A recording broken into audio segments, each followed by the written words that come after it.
जननी जन्म सौख्यानां वर्धने कुलसंपदां पदवी पूर्व पुण्यानां लिख्यते जन्म पत्रिका गजाननं भूतगणादिसेवितं कपित्तजम्बो फलसारभक्षितं उमासुतं सोहविनाशकारणं नमामि विघ्नेश्वर पादपङ्कजम् आदित्याय च सोमाय मंगलाय बुधाय च गुरुशुक्र शनिभ्यश्च ராகவே கேதவே நமஹ. உலகெங்கும் வாழக்கூடிய நெக்ஸ்ட் ஜென் நேயர்கள் அனைவருக்கும் வணக்கம். நான் உங்கள் டாக்டர் வி ராஜ்குமார் சிவாச்சாரியார் பேசுகிறேன். எல்லாரும் நலமாக இருப்பீங்கன்னு நம்புகிறேன். எல்லாரும் எப்படி இருக்கீங்க? இன்றைய தினம் நாம் பார்க்கக்கூடியது அக்டோபர் மாதம் 20ஆம் தேதி முதல் 26ஆம் தேதி உள்ள ராசி பலன்களை நம்ம பார்க்க போகிறோம். இந்த ராசி பலன்கள் நமக்கு எப்படி இருக்கும்? இந்த ராசி பலன்கள் அப்படின்னு சொல்லும்போது இந்த 20ஆம் தேதியிலேருந்து 26 அப்படின்னு சொல்லும்போது தீபாவளி பண்டிகை வருது, அடுத்ததாக கந்தசஷ்டி எல்லாம் வருது. ஸோ அப்போ நம்மளுடைய வழிபாடுகள் எப்படி இருக்கணும், கிரக விஷயங்கள் நமக்கு எப்படி இருக்கணும், நம்ம என்ன பண்ணணும், வீட்டில் வழிபாடு பண்ணுறதா எப்படி வழிபாடு பண்ணணும், ஆலயத்தில் போய் வழிபாடு பண்ணுறதா இருந்தால் நம்ம எப்படி வழிபாடு பண்ணுறோம் அப்படிங்கிறத பார்க்க போகிறோம். அது மட்டும் இல்லாது இந்த வாரம் மனதிலும் பல குழப்பங்கள் இருக்கும். எதிர்பார்ப்புகள் சோதனைகள் நிறைந்த ஒரு வாரமாக தான் இருக்கும். கொஞ்சம் கடினமாக இருக்கும், கொஞ்சம் கவனமாக இருக்கணும். சில ராசிக்காரர்களுக்கு பார்த்திங்கன்னா மன அழுத்தம், கடன் பிரச்சனை, குடும்ப தகராறு, வியாபார இழப்பு, தாமதம், காதல், தூரம், உடல் சோர்வு, பல திசைகளிலிருந்து பல சவால்களை சந்திக்க வேண்டிய சூழ்நிலைகள் மேஷராசிக்கு இருக்கும். அது மட்டுமல்லாது சிலருக்கு பார்த்திங்கன்னா தீய கண்ணு, குலதெய்வ அருளின்மை போன்ற காரணங்களால் மன அமைதி குலையும். அதான் குலதெய்வ அருளின்மை அப்படின்னு குலதெய்வத்துடைய அருள் இல்லாமல் இருக்கிறது, அது முக்கியமாக இருக்கணும். அதே போல் பணியிடத்தில் புரிதல், பிழைகள் புரிதல், ஏதாவது ஒரு பணியிடத்தில் வேலை செய்கிற இடத்துல ஏதாவது ஒரு தப்பு செஞ்சிடறோம், ஏதாவது ஒரு பிரச்சனைகள், சொத்து விஷயங்களில் தாமதம், சட்ட வழக்கில் சிக்கல்கள், குடும்ப உறவில் தடை போன்ற பிரச்சனைகள் உருவாகலாம். அப்போ இதுக்கெல்லாம் என்ன பரிகாரம் அப்படிங்கிறது இந்த வீடியோவில் சொல்ல போகிறேன். எல்லோரும் நிதானமாக பொறுமையாக கேளுங்க. சப்ஸ்கிரைப் பண்ணாதவங்க சப்ஸ்கிரைப் பண்ணிக்கோங்க. உங்களுக்கு வேறு எதுவும் சந்தேகம் இருந்தால் கீழே டிஸ்கிரிப்ஷனில் நம்பர் கொடுத்துருப்பாங்க, கண்டிப்பாக நீங்கள் கால் பண்ணி நீங்கள் கேட்கலாம். ஒரு வீடியோ கால், ஒரு நார்மல் கால் பண்ணி நீங்கள் பேசலாம். ஒரு சில பேருக்கு அதிர்ஷ்டம் நெருங்கும் காலமாக கூட சில பேருக்கு இருக்கும். பணியில் சில பேருக்கு உயர்வும் இருக்கும். சில பேருக்கு பார்த்திங்கன்னா வியாபார வளர்ச்சி, குடும்ப ஒற்றுமை, மாணவர்களுக்கு கவனம் திரும்பும் நேரம், அந்த மாதிரிலாம் ஒரு சில பேருக்கு நல்ல விஷயங்கள்லாம் இருக்கும். சில பேர் பார்த்திங்கன்னா நிறைய நல்ல விஷயங்கள்லாம் செய்யக்கூடிய சூழ்நிலைகள்லாம் வரும். திங்கக்கிழமை, சனிக்கிழமை, புதன்கிழமை நாட்களுக்கெல்லாம் கூட குலதெய்வ வழிபாடு செஞ்சீங்க அப்படின்னு சொன்னால் உங்களுடைய ராசிக்கு நல்லா இருக்கும். ஸோ எந்த சுவாமிக்கு எப்படி இருக்கும் என்ன அப்படிங்கிறத பார்க்க போகலாம்.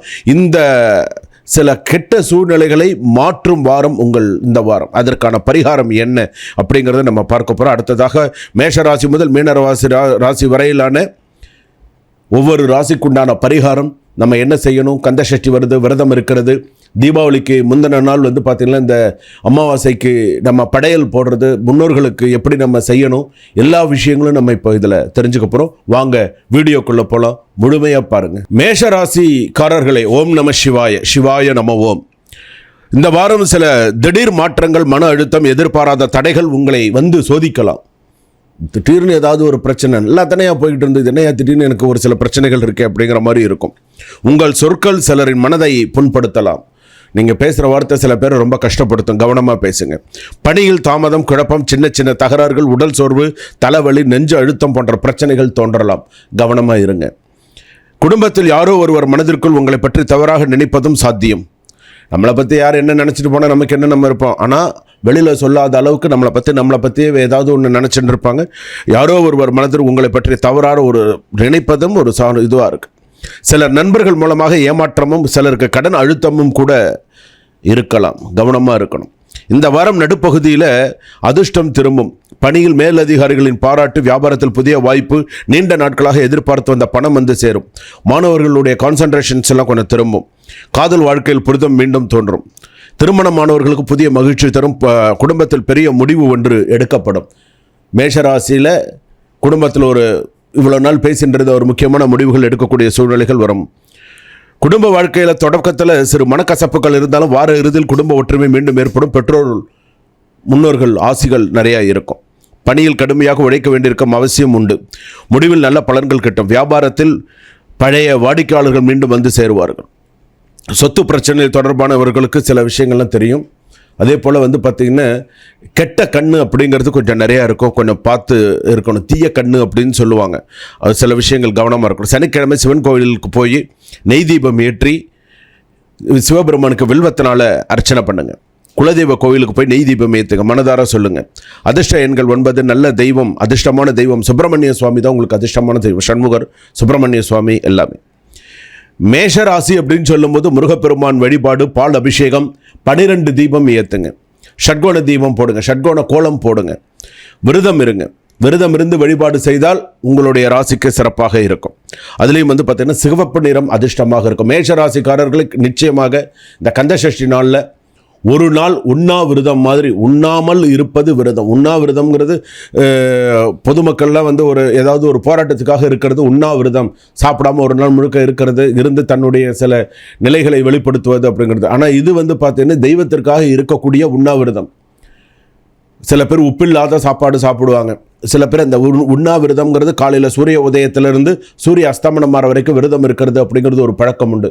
வெறும் தண்ணி மட்டுமே குடிச்சுட்டு இருப்பாங்க, சில பேர் வெறும் பால் மட்டுமே சாப்பிட்டு இருப்பாங்க. இந்த விரத வழிபாடு அப்படிங்கிறது மேஷராசிக்காரர்கள் கண்டிப்பாக நீங்கள் பிறந்த கிழமையில் விரதம் இருந்தால் அது உங்களுக்கு சிறப்பு. கந்தசஷ்டி 6 நாள் வருது, அதில் நீங்கள் பிறந்த கிழமையில் முழுமையாக விரதம் இருக்க வேண்டும். அப்பொழுது உங்களுக்கு நிறைய நல்ல விஷயங்கள், நல்ல செய்திகள் எல்லாமே உங்களுக்கு வரும். 6 படை வீட்டில் கண்டிப்பாக ஏதாவது ஒரு படை வீடு கண்டிப்பாக நீங்கள் தரிசனம் பண்ணுங்கள் நேரம் கிடைக்கும் பொழுது.